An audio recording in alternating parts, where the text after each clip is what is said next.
Dans l'anse nichée entre les falaises, quelques baigneurs courageux affrontent une eau glaciale en ce week-end de Pâques.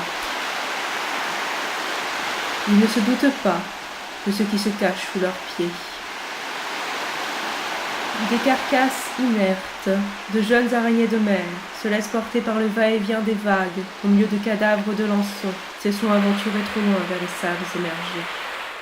Les araignées ont mué récemment, laissant derrière elles leur ancienne enveloppe corporelle devenue trop étroite pour la nouvelle mensuration. Elles n'ont même pas une dizaine de jours et sont donc très vulnérables. À l'air libre, n'importe quel marcheur pourrait les écraser. En voilà une qui quitte sa cachette.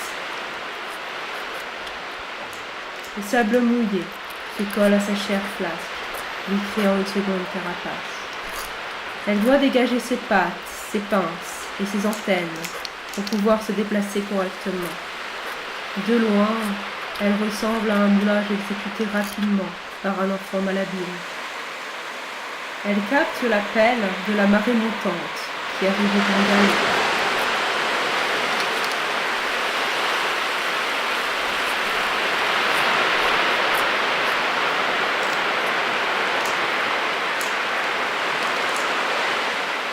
Elle se profile comme un golem de sable, hésitant entre la vie et la mort.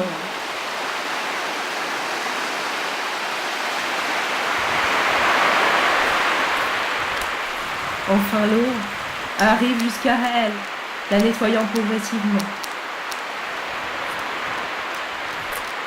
Elle peut alors se mouvoir un peu plus librement.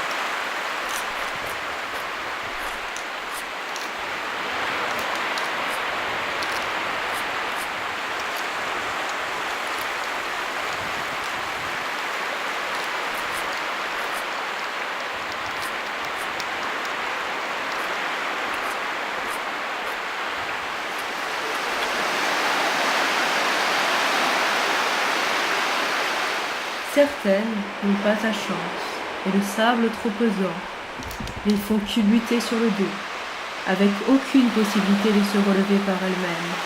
Elles ne peuvent compter alors que sur la charité des vagues, ou encore sur celle des passants humains, qui pour la plupart ne regardent même pas à leurs pieds.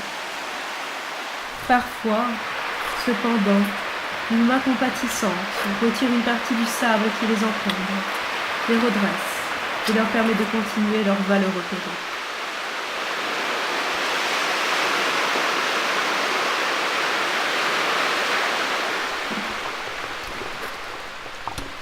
Elles doivent pourtant s'enfouir à nouveau sous le sable assez rapidement pour se protéger du flux marin qui les ballotte avec violence.